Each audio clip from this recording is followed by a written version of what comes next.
You know, I've got to say, guys, these NXT specials that they do on the WWE Network, they do something for me that nothing else in the WWE can do. They do something for me that Raw hasn't done for quite some time, what SmackDown hasn't done for quite some time, and sure as hell, what pay-per-views haven't done for quite some time. And that is to get me excited, get me emotionally invested, and to get me to the point where I actually want to watch these shows. You know what? I was quite tired tonight, and if that was the case with Raw, SmackDown, or a pay-per-view, I'd have gone straight to the bed that is right to the side of me here. But not tonight, because NXT Takeover 2 was on, and even though I was fucking knackered, I was still going to stay up and watch NXT Takeover 2, because I knew the show would deliver. And that is what happened tonight. The show, in my opinion, delivered in somewhat of a big way. It was entertaining. It flowed very well. There was good matches on here. It was just all in general a very fun 2-hour special of wrestling, which we don't really see too much of in the WWE before, but at least we have it with NXT. If you have any comments on this show down, put them down in that comment section below. I'm quite looking forward to doing this review. I'm going to have a lot of fun doing this. One thing I want to talk about quickly is how much I actually enjoyed the pre-show. You know, we got some guests on there. We got some interviews and some video packages for the matches that were going to happen on the show. And just in general, it did its job as to what a pre-show should do. And that is, you know, give a free medium for WWE or NXT in particular to advertise the show, and it did a very good job, in my opinion, of helping me get very excited for the show and the matches that we were going to see on that show. Also, and this is very important, I thought the presentation of the show was also top-notch, as I expect from the WWE. Just the way the show presented sometimes really does bring a different element, especially when it comes to big-time events. And when you have a big-time event, you want to make it feel big-time. And that's what I think WWE did well here with NXT TakeOver 2, as I've come to expect from WWE, from the way they've done their production for the last 15 or so years now. And also, one thing I did like that was kind of special is the little like Videotron they had on the bottom of the ring, you know, facing the camera. I thought that was quite a nice little touch as well. I don't know whether I've ever had that before or really noticed it, but I noticed it this time, and it just, again, added to the presentation, in my opinion, quite a lot. We opened up this show pretty hot, in my opinion. The Ascension versus the so-called Lucha Dragons for the NXT Tag Team Championships. You know, in my opinion, it was a very smart move by NXT having this match open the show, simply because if there's one thing that's going to get the crowd going, it's a pretty over-heel tag team versus a tag team that have got two high flyers in it that you know the crowd are going to like. And it was very clear from the get-go that Kalisto and Sin Cara were going to have quite a job to actually get over as baby faces on the Ascension, who I believe the crowd were behind to start off with. But as soon as Kalisto came in the match, he really got the crowd on his side. And, you know, the risk-taking baby faces, Sin Cara and Kalisto, the Lucha Dragons, actually looked like somewhat of a threat going in the match because they were taking risks. And it was one of those matches that was booked in a way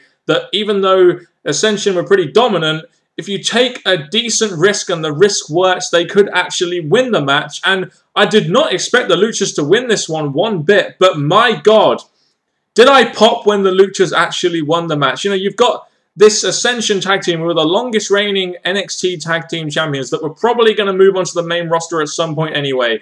And now you've established a new tag team in Sin Cara and Kalisto as the Lucha Dragons in a very believable way, in my opinion, even though I didn't think it could be done, as the new sort of pinnacle of the tag team division. A very nice hot way to open the show with some high-flying action in there, a pretty decent match which the crowd were into from the get-go and really, you know, switched more towards the Luchas as the match went on. And like I said, it looks as though the Ascension are going to be brought up to the main roster soon. I wish this match would have got a tad more time, but still a pretty hot way to open the show with a title change, the one title change of the night.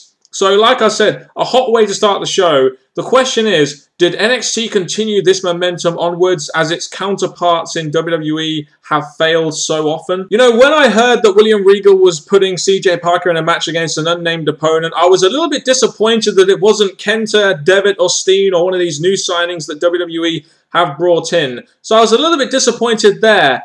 And then Baron Corbin happened.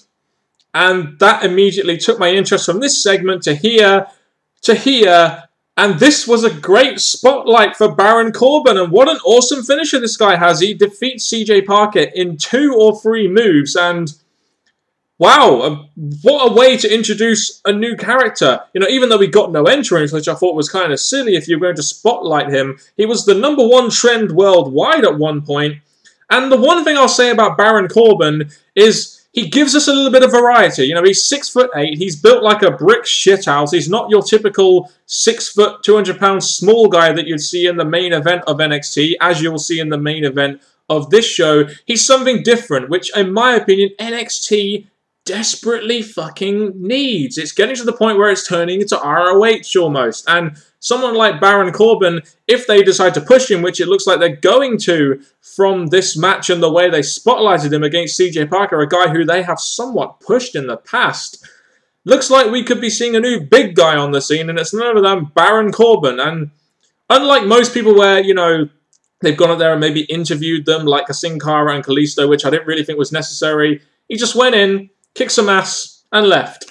And sometimes they're characters that the crowd just eat up. One thing I want to point out about this show is that the announcing on this show is so much better than the WWE. The announcers on this show, you know, I know Renee Young was one of them. I think it was Todd Phillips was the play-by-play, and Byron Saxon, who I've always kind of rated, are much better than Michael Cole, Jerry Lawler, and JBL. Just look at the way that these people were infused about the show and talking about the actual feuds, talking about the actual characters, talking about the actual damn fucking matches, and leaving all the bullshit mostly aside.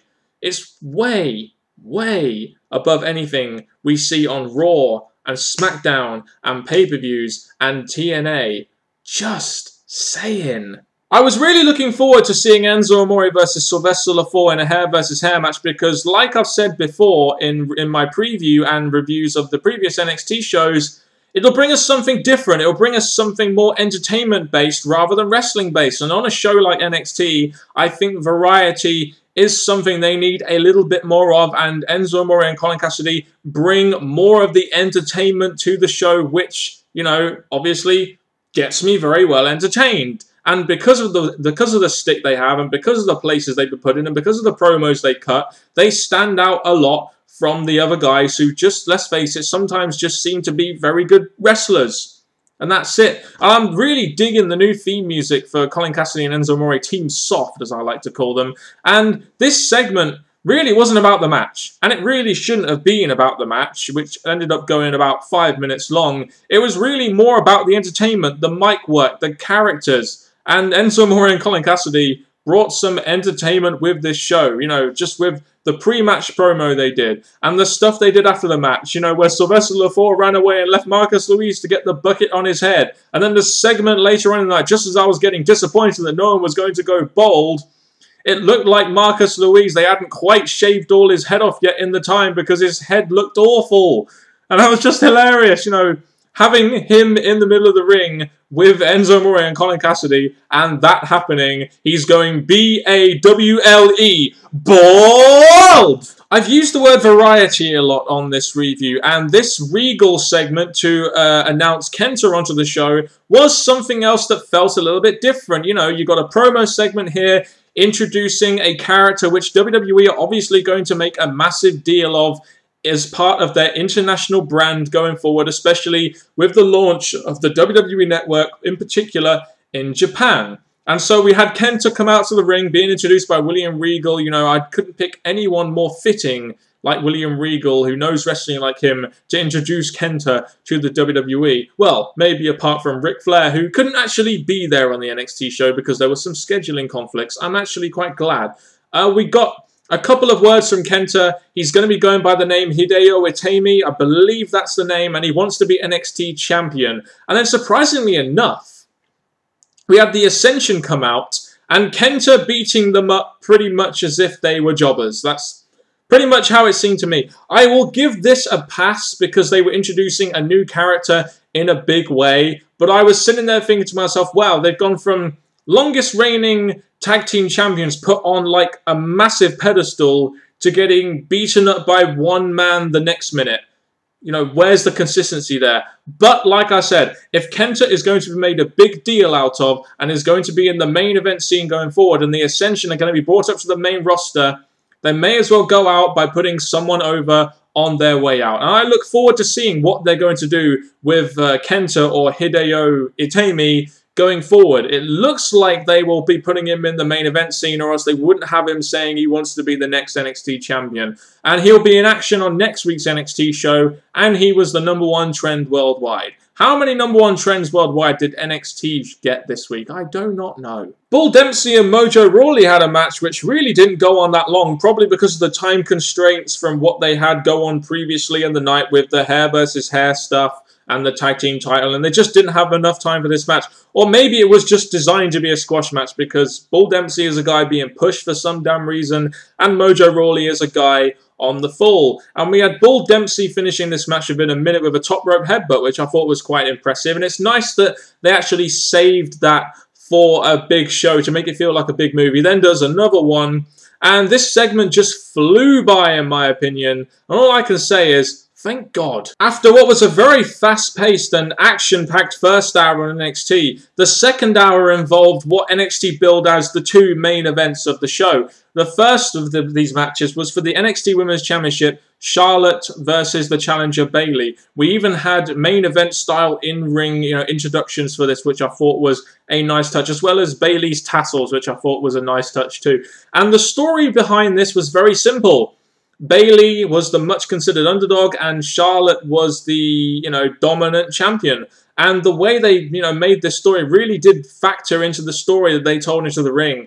And this is one thing I felt these two women did very well. The match got a decent amount of time, a good amount of time for a women's match on a special show like this. And like I said, these two women out there, they went out there and they told a very good story in the middle of that ring. A very simple story, yet a very effective story. And that is what I remember this match for. And because of that, NXT managed to get me to legit root for Bayley. And that is something which I haven't done in quite some time for wrestling. A lot of my love for wrestling has gone over these last couple of years. And I haven't really legit rooted for anyone since, say, CM Punk against John Cena or maybe Daniel Bryan.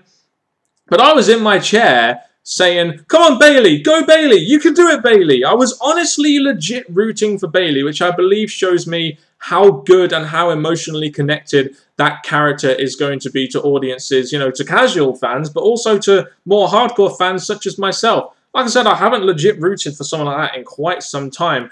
And I thought the finish they did here was quite good here, where they had Bayley give Charlotte that you're going to have to finish me look, and she delivered natural selection and Charlotte got the victory here. But I liked the story they told in the ring, and that Bayley kind of had to force Charlotte to take her seriously in order to win the match. Hopefully, further down the line, this will set up some kind of rematch and they can build on that underdog storyline a little bit. Bayley didn't quite get the job done, but she put up a good fight. And next time, Charlotte is going to have to bring out the full attire if she is going to beat Bayley next time. So that could deliver quite a good storyline for a rematch in the future, whether or not it's on NXT TV or indeed the next special show. As for that post-match segment, though, I guess they kind of turned Charlotte face. Tried to set up something with Sasha Banks. I'm not really sure what they tried to do here. It was kind of awkward, but they were either trying to turn Charlotte face, which kind of didn't work, or they were trying to set up something between her and Sasha Banks, which kind of worked. It was hard to explain, but the match itself was good. The post-match was a bit, in my opinion. Just me. And now it's time for the match, which I believe many people in the YWC would have tuned into this show to watch. Adrian Neville, Tyler Breeze, Sami Zayn, Tyson Kidd in a fatal four-way for the NXT Championship. And in my opinion, NXT did a very, very good job in building to this and making it feel like it was the main event and the special attraction of this pay-per-view. Throughout the actual, not pay-per-view, special show, throughout this special live show, they had video packages, they had interviews, they had mini storylines going on with each of the characters. They did a good job in building it in the pre-show, in my opinion. And just in general, when you got to this main event, it fucking felt like a main event. It felt like a special match by the way they built up to it. And also, Well done to WWE for actually putting an NXT TakeOver 2 preview match on Raw with Tyler Breeze and Tyson Kidd versus Sami Zayn and Adrian Neville. I heard those guys did a pretty good job out there and the crowd actually really got into it. But that's a good way, in my opinion, for WWE to cross-promote. They have 3 to 4 million, most of the time 4+ million people watching Raw and 2.2 to 2.5 million people watching SmackDown every week. So why not put these guys on there and advertise NXT so you can try and get more people to not just watch NXT, but subscribe to the WWE Network and increase your business. It seems so simple, doesn't it? Maybe in the future you can have an pay-per-view kickoff match with the NXT guys on there. I don't know how far you want to take this, but it's a good way of cross-promoting and increasing business for the WWE Network, because NXT is one of the main draws to the NXT Network now, in my opinion, judging by everything that was fucking trending on Twitter tonight. As for the match itself, I'll just say this, and this should pretty much sum it up. Usually, when I'm watching matches, I'll be on Twitter looking at people's tweets, typing my own tweets, but for this match, I just thought, I'm just going to turn this off, and I want to pay attention to the match. And the match itself had my attention pretty much the whole time, especially for the last 15 minutes, which to me just separates NXT from any other WWE show I watch. I can sit there, I can turn off Twitter, I can watch some damn good wrestling with some damn good characters and some, somewhat, good storytelling in there, and just forget about everything else. It's something that I can do on NXT that I can't do with Raw, I can't do with SmackDown, I can't do with pay-per-views, which is why I've stopped watching WWE altogether. But my God, this main event match was pretty damn good. I mean, all 4 guys got their chance to be spotlighted in the match. The match itself, like I said, was pretty good, and it's probably most people's match of the night, probably mine as well, I would say. But who else was stumped when Adrian Neville pulled the referee from a certain Sami Zayn 3 count, and that led to him getting the win? I thought this was an interesting twist in the storyline, because it looks like now they're going to be building to Sami Zayn versus Adrian Neville at the next big special show they're going to have for NXT. And the way they did this on this show, I thought was actually quite good. You've given Neville just a tad amount of heat there. You've had him win the title in a little bit of a heel way, and you've had Sami Zayn once again come that close to winning the NXT Championship. And it's because he's coming that close to the NXT Championship that he is finding himself as one of the most over people on NXT right now, and why I think that NXT need to put the belt on Sami Zayn if he faces Adrian Neville at the next big special show. I hope that is what they're building to. The match itself as a whole was good, but it had an ending which left me wanting a little bit more. I want to see Adrian Neville versus Sami Zayn. I want to see Sami Zayn get his redemption storyline. I want to see Sami Zayn finally get away from being that close and actually win the NXT Championship and pin Adrian Neville. That's what I want to see. It makes Adrian Neville the heel. It makes Sami Zayn the face. Sami Zayn is obviously the more over out of the two, so you're going to have to go over maybe a tad of a heel route with Sami Zayn. With Adrian Neville, as he's probably the slightly more boring of the two. But, maybe with Neville as slightly heel, this could be a little bit more interesting. So I thought this was a very good main event to end the show, and it was a match which, from a storyline perspective, left me wanting more, which is more than I can say for a lot of WWE matches on Raw, SmackDown, and pay-per-views. Anyway, going to go into my overall thoughts on this. You can probably imagine how positive I'm going to be here. I don't want to sound like a mark here, but as you guys know, I've been reviewing WWE's developmental show, FCW, then it went on to NXT, since October 2011 when Cesaro debuted and when William Regal had his first match against Ambrose, which I thoroughly enjoyed. And from that point onwards, NXT has had a very special place in my heart. I've always had a somewhat special affiliation with NXT, being one of only a few people that actually review the show consistently on YouTube. And so to me, when I watch this NXT show, it not just makes me very proud to be an NXT fan, it not just validates my point, that NXT is going to be a very good brand, it's also just embodies everything that I enjoy about wrestling.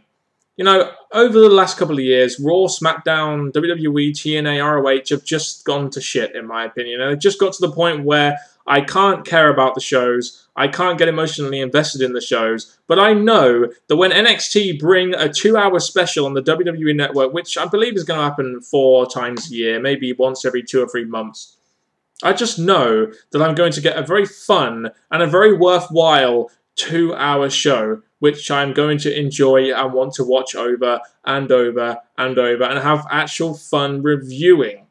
Which is what this show was all about, in my opinion. It just embodied everything that I enjoy about wrestling. It was just a fun show, which I could have easily sat through for 2 hours like I did. If you have any thoughts on this show, please let me know down in the comment section below. I thought this show had a very good main event. The wrestling in general was quite good. I thought it had an entertaining segment involving Enzo Amore and Colin Cassidy, and the hair versus hair stipulation. The women's match was very good, in my opinion. The introduction of Kenta, I thought, was done quite well. The opening match and the title change involving Sin Cara and Kalisto was also very good. A lot of good things happened on the show, and unless I was going to really nitpick, I couldn't really find too much negative about the show. The show flowed very well. It was presented very well. A lot of good things were done on this NXT TakeOver Fatal 4-Way show. So if you have any comments on this show, put them down in the comment section below, and I will see you next week when I review NXT, when Kenta makes his official debut in an NXT ring. I am very much looking forward to that, and I hope you guys are too. I am not just buzzing after this edition of NXT TakeOver, but I am just really looking forward to what the future of NXT gives us, because if this isn't anything to go by, then the next couple of months should be a damn good few months. Thank you very much for watching this review if you have, and goodbye.